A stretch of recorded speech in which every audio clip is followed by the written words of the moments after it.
last night's webinar was a disaster. Something happened with the audio, couldn't get it fixed, and gonna have to do it over. So the last webinar will be October 3rd, 9 p.m. Eastern Standard Time.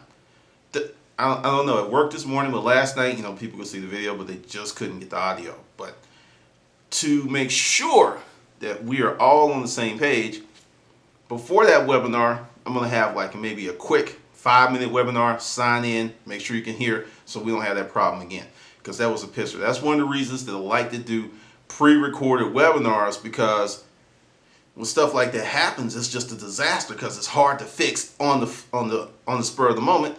And you've got people in queue, and usually when you're doing the webinar, it ties up your whole computer. So that's another problem. So that's what's happening with that. So October 3rd, I'm sorry for anyone that showed up last night and we couldn't get it done, but we won't have that problem going forward. October 3rd, 9 p.m. Eastern Standard Time. That's when it starts. And if you want to become one of the Spartans in the Hustler Mindset Nation, you can sign up below. People seem to love it. It's working out well, and we're having a lot of fun on that side. And in addition to the webinar, I'm going to make this deal. If you have bought any of the books that you see in the beginning of this video, send me your receipt. If you bought it on Kindle, just single books, no packages, whatever, because those folks are getting a different deal. Just send me the receipt to the porn is always in the DVD player at urbanpackrat.com.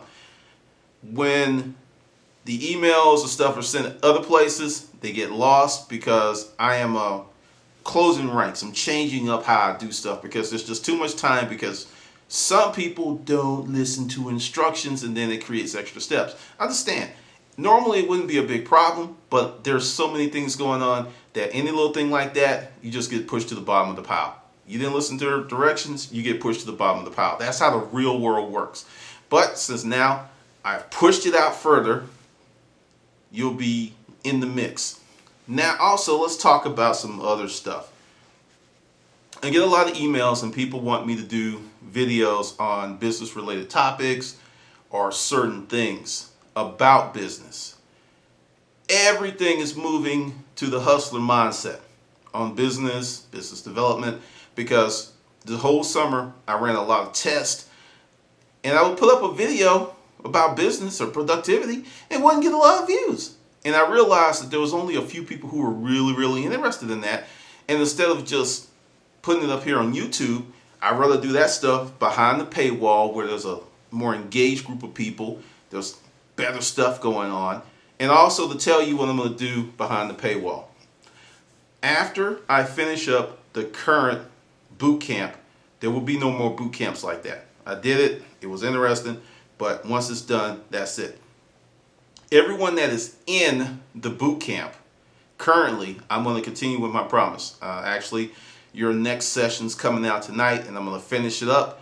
And then we're going to move into the Hustler Mindset and Ultimate Garage Sale. And then that will be done. And you will get your digital copies of the book once everything's finished. The new thing, I am going to do screenshots, video, workflow, all that stuff in the Hustler Mindset, because I like how that's working. Better conversations, nice people, and YouTube is wonderful. It's an awesome platform, but there's a bunch of people who are just essentially bored and they don't really have anything to do and they don't want to improve their lives. So I'm going to let you have the free stuff here, which is going to be crazy Craigslist stories, storage auction stories, current events. That's what's going to be the new format of this channel. I'm going to leave up all the other videos. There's 500 of them, so there's plenty of educational content for anyone that's very interested in getting into it. But all the webinars, everything's Hustler Mindset. Everything's going over there. And I'm going, like I said, I'm going to do a very detailed, in-depth webinar on the storage auction business, Craigslist, and some other business concepts that I'm working on, but I'm not willing to share yet because I'm still developing them. All that stuff's going back there. So that's how we're going to roll. Still going to be funny, still going to be crazy stuff here. And with that, I have a crazy Craigslist story for you. This woman, she's still alive. She's a trip. Okay, I grew up in Alabama, so I'm used to dealing with what I call gentle racists, if there's such a thing. These are people that won't get in their pickup truck and they won't go out and shoot people or harm folks, but they inherently believe that white people are better than everyone else. That's just who they are. They'll tell you. And honestly, I'd rather deal with them because I know what I'm dealing with versus those that are, I'm not racist. Shank, shank, shank. You're bleeding? Oh, not enough. Shank, shank, shank. Well, I put up an ad on Craigslist. I had this really, really, really nice dining room set. It was an Ethan Allen. It was from like the 60s, but it was in great condition.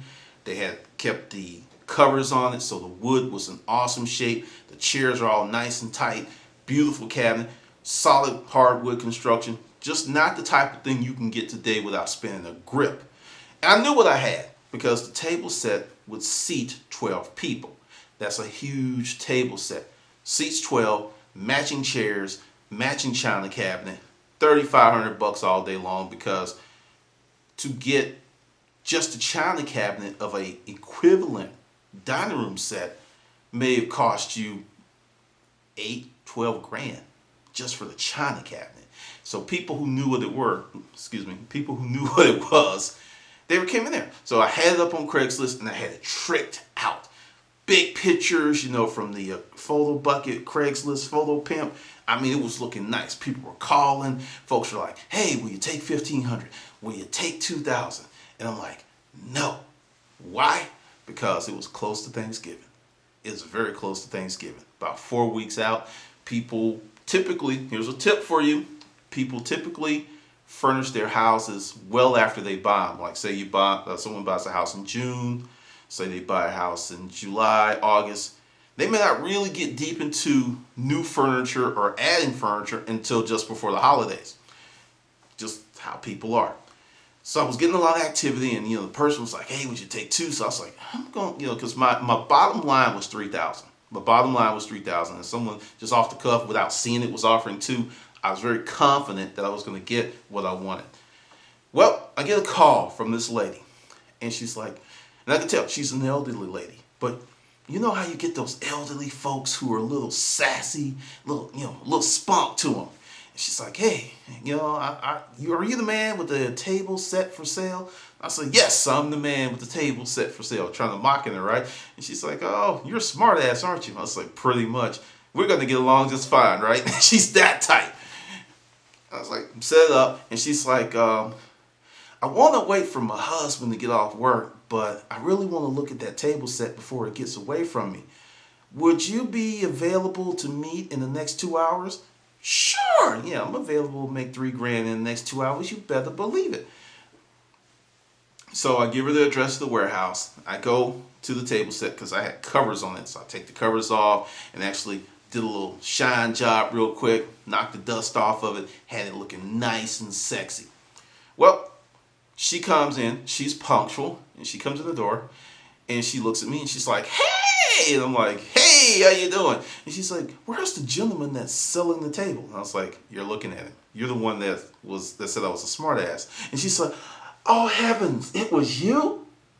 And there was a pause, right? And she's like, oh well, show me the table, right? I'm like, I didn't really know how to take that. I was feeling some kind of way, right? Well, she goes to the table and she looks at it and she's like, God, you can't tell it's not new. I mean, seriously, you could not. The only thing that was missing was the new furniture smell, but you could not tell it was new. The seat cushions were immaculate. I mean, it was a very, very nice piece of furniture. So we go on and on and on, and she's like, hold on for a second. So she whips out this brick of a phone. You know how old people are. They're like, long as you can punch buttons and dial, they don't really care about, upgrading. I mean, this phone had to be old. It was huge. Like Nokia, that first Nokia phone. I mean, this sucker was huge. And I was just like, wow, interesting phone you have there. She's like, everyone talks about my phone, but it works, damn it. I said, okay. So I walk off to allow her to have a little privacy with whoever she was going to talk to. And then she's like, you can't get off? You own the place and you can't get off. And there was some other stuff. Then she's like, okay, well, I'm going to wait. And I was like, what do you mean you're going to wait? She didn't ask me if she could wait. I was like, what are you talking about? And she's like, yeah, it's going to be a little while before my husband can get off, but he needs to look at it, but I want it. What's your best price? I said $3,500. At that point, she had told me that she wanted it. She was making arrangements. I was going for the gusto. I'm like, you going to do all that? And she's like, She looked at me and she said, you sure about that? I was like, yep. And I didn't even spring on that included delivery. Didn't spring that out just yet. Just let her marinate on that price. And she's like, I have to think about that. She's like, is there a SunTrust close by? I said, actually, there's one on the corner. She said, okay, well, let me go over there and I'll think about it. I'll let you know. She's like, don't sell my table. All right, so I didn't know what to think. You know, people leave. Sometimes they come back. Sometimes not. The ad was up. I was still fielding calls. About 30 minutes later, she calls me back. She says, I'm on my way back with the money. She comes back, comes in the warehouse. She like hands me an envelope. It's 35 crisp $100 bills. And I said, well, I didn't tell you, but this price included delivery. So just fill out the, this form, give me your address and everything. She said, that's even better. And, we just sit there and we just start talking and the phone rings and I don't know who's on it, but she's like, yeah, I'm still with the black guy. And then there's like, how you can hear some phone conversations and then there was an inflection on the other side. And she's like, well, he's nice. And now she's talking like I'm not even there. It's like, yeah. Well, he's pretty interesting. He's not like the rest. I'm sitting there like, okay. And apparently he's doing pretty well for himself. I mean, she continues to have this conversation. It's like, yeah, he's got this warehouse. He's selling this furniture. It's like, he's not like the blacks from where we are. I'm sitting there like, what the fuck? And I'm just like, you know what? At that point, and I'll tell you why I got to that point. At that point, I just went to my desk and just got on my computer because, one, she wasn't getting the $3,500 back. Yes, she was a racist, but when I used to have a job where I was selling commercial office furniture, I was the only black guy in the firm, and I dealt with worse on a daily basis. And I made a decision. Either you're going to stay here and deal with this stuff or you're going to run. Because it's not going to go away. And my way of dealing was to be one of the best salespeople there, kick their ass, make that money, got enough money, did a really nice deal, and was able to do my own business. At that point, I left, and I left on my terms because a better opportunity was for me.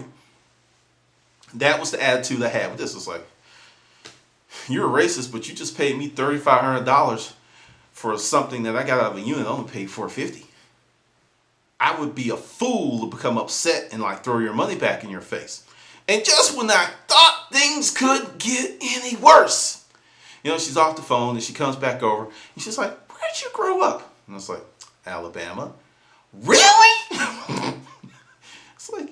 It's like, no, where'd you grow up? She said, Alabama. I was like, what part? She said, was it Flat Shoals, I believe? Or, I think it was Flat Shoals. No. Decatur, Alabama. Because I remember, I was like, yeah, like Decatur, Georgia, Decatur, Alabama. And she's like, yeah. And I was like, well, how long have you been in Georgia? She said, about 10 years. We moved. We just wanted something different, be closer to the grandkids. I was like, okay. And she's like, my husband, he has an energy company, and he just brought it here, and it's actually doing quite well. That's pretty good. We're just sitting there and talking. And she's like,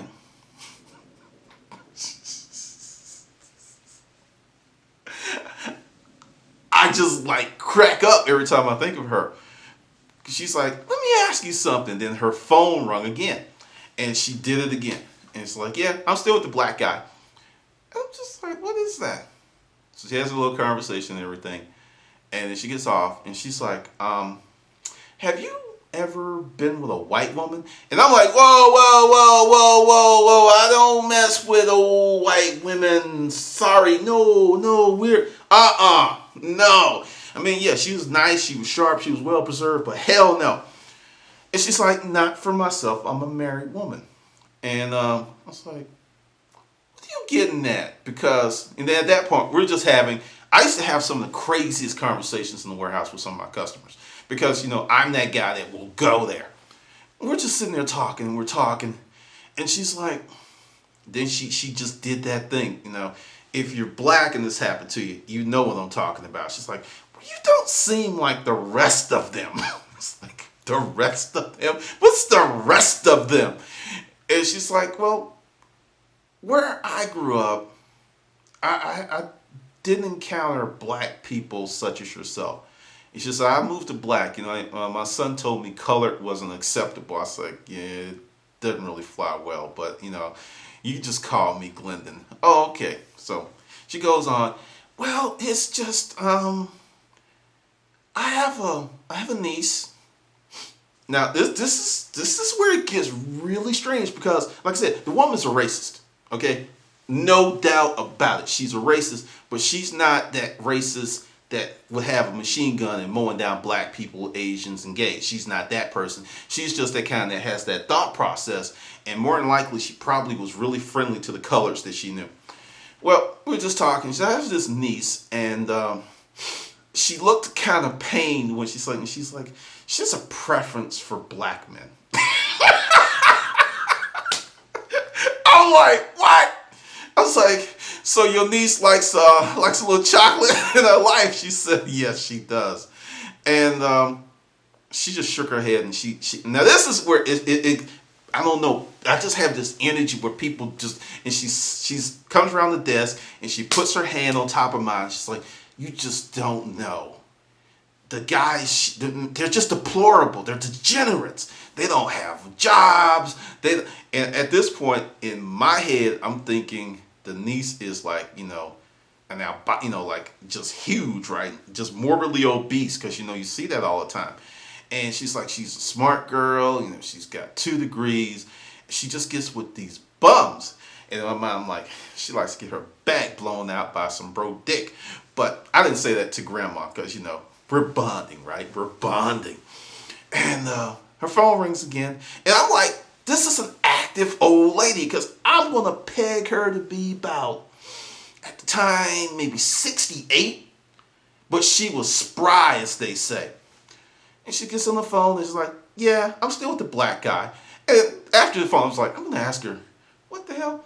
So she has her conversation, she gets off the phone. And I was like, what's up I'm with the black guy. She said, oh, when I went to the bank, I just called a few friends and let them know that I was with you in case something happened. At that point, I knew I was a staunch capitalist. I was like, nothing's going to happen to you. This is what's going to happen. You're going to get your dining room set, china cabinet, and chairs and everything wrapped. My guys are going to deliver to your place. They're going to give you exceptional service, and we're going to have a great day. And she's like, see, I know that I can be hard to deal with, and I say things I shouldn't. It's just me, And I was like, look, let's just cut it down to it. You're a racist, and I know you're a racist, but you're not the racist that would get in a truck and go kill someone. You're not a mean person. You just think that the white race is better than everything else. And she said, pretty much. Like I said, there was no shame in her game. And honestly, I had respect for that. And I'm going to tell you why. Because she knew who she was. And she wasn't ashamed of it. And that let me know how to handle her. Because she was blunt. I was blunt. And, we're going along. And then someone's knocking at the door. And she said, oh, that's my niece. I was like, what the hell? She's called her niece, right? And I'm just like, I just knew this is going to be horrible, right? I just knew it's going to be horrible. Comes in this little chick that kind of has that Pamela Anderson look, really, really blonde, really, really blue eyes, and big ass titties. I mean, they're just like, poof. I'm just sitting there like, nah, that can't be her niece. That's not the one she's talking about. Because if it is, I know why black guys like her. Black guys like her, white guys like her, Asian. This chick was hot. She was freaking hot. So she comes over, and this is my niece. This is the one I told you about. And I was like, get out. And we started talking, and actually, she was blonde, but she didn't act blonde. It was just like a really, really strange moment. I had a racist grandmother trying to hook me up with her niece because I was not like the rest of them. Yes, it's a true story. I'm sitting here just tripping as I go back over it. And you're going to hate me because this will be in the second edition of the porn. It's always in the DVD player.